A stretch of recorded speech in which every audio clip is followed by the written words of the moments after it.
He's the constant with this program for the last 11 years when they have had rosters that were talented enough to make it to the national championship. And hell, they had rosters good enough to win the national championship.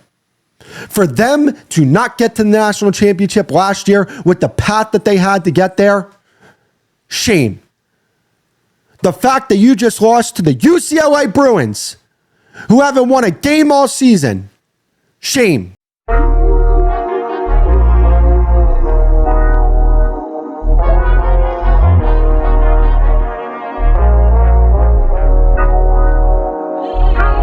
So the UCLA Bruins beat Penn State 42-37. What an outright embarrassment if you're Penn State. A team that was looked at as one of the best teams in the country going into the season. A team that was looked at as a national championship contender. I get it. You go across the country to play in LA. You're one of the 10 best teams in the country. You need to go and win that game. And when you have the schedule that you have coming up, you gotta take the gimme games. And this was a gimme game. Respect to UCLA. Tremendous effort from them today. They should be very proud of themselves. If you're Penn State, you have to win this game. And I believe James Franklin needs to be fired after the season. This UCLA loss confirms it for me that this team is not going to make the college football playoffs because they have Ohio State and Indiana still on their schedule. They're going to lose those 2 games on top of the 2 games that they already lost. So they're going to lose at minimum 4 games. And if you're a part of the Penn State administration, you have to ask yourself, is enough enough? Last year, they had a roster that was good enough to make it to the national championship. And you want to know what happened? They lost to Notre Dame, a team that they were clearly better than last year. Why? Because they don't have the guy at head coach. That's what this comes down to. The one constant at Penn State has been the head coach. And the argument for James Franklin has been, well, yeah, he doesn't beat the ranked teams, but he always beats the teams that are unranked, and that puts you in a position to contend for the Big Ten every single year. Well, they didn't even beat an unranked UCLA team. And because of that, that's going to put them so far behind the 8 ball going into some of the games that they have for the rest of the season.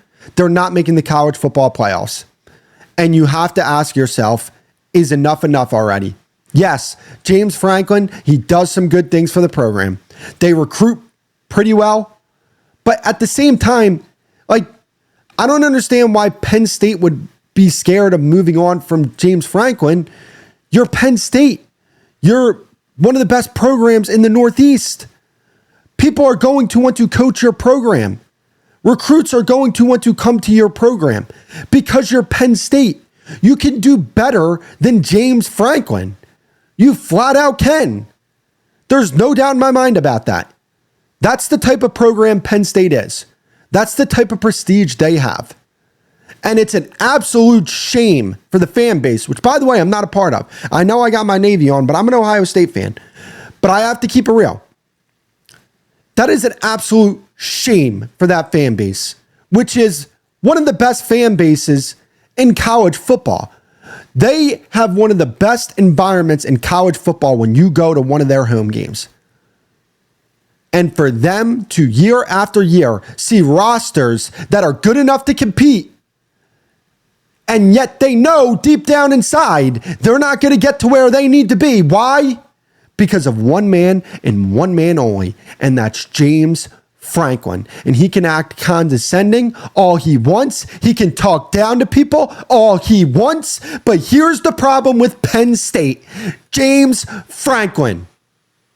He's the constant with this program for the last 11 years when they have had rosters that were talented enough to make it to the national championship. And hell, they had rosters good enough to win the national championship. For them to not get to the national championship last year with the path that they had to get there, shame. The fact that you just lost to the UCLA Bruins, who haven't won a game all season, shame.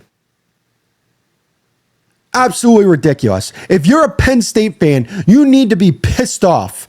You have every right to be pissed off at your team. You have every right to question whether or not James Franklin should be the head coach. Don't let anybody who tries to tell you that James Franklin deserves to keep his job tell you that he deserves to keep his job. Because if you're a Penn State fan and you feel that way, you are absolutely correct in thinking that way.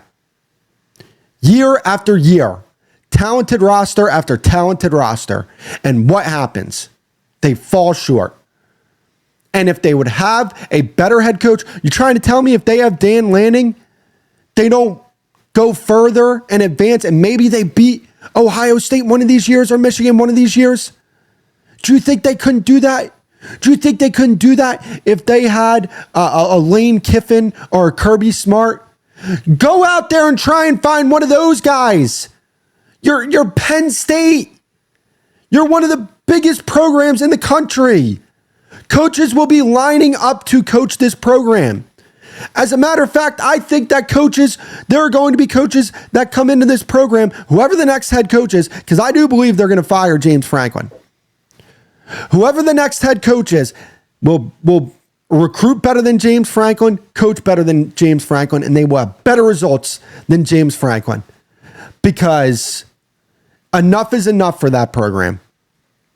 But talking about UCLA here for a little bit, man, if you're a UCLA fan and you see what you saw from Nico Iamaleava, I mean, Nico Iamaleava against Penn State looked like the guy that people thought he could have been going into Tennessee. And when you look at Nico going forward, I think that UCLA unlocked something this game. They need to start using his legs way more often because he is a flat out weapon when he is using his legs. Yes, I don't hold Penn State in high regard after this loss.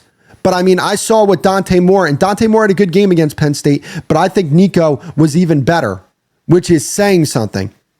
So it's going to be very interesting to see what happens here with Nico and UCLA going forward, because what I saw from him today was very positive. And I think that if you're a UCLA fan, and not only that, if you're an NFL draft fan, you know, Nico Iamaleava has some things that you really like if you're a draft fan. So, and if you're somebody who pays attention to that. So, you know, obviously, impressive performance from him. And I mean, look, overall impressive performance from UCLA.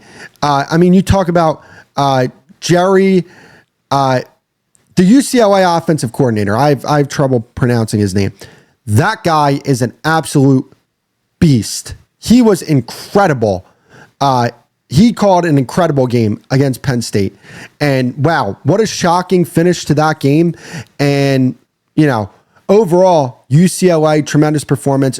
Penn State, to the Penn State fans out there, I feel sorry for you guys. I really do. You guys are a great fan base, and you guys deserve better than this.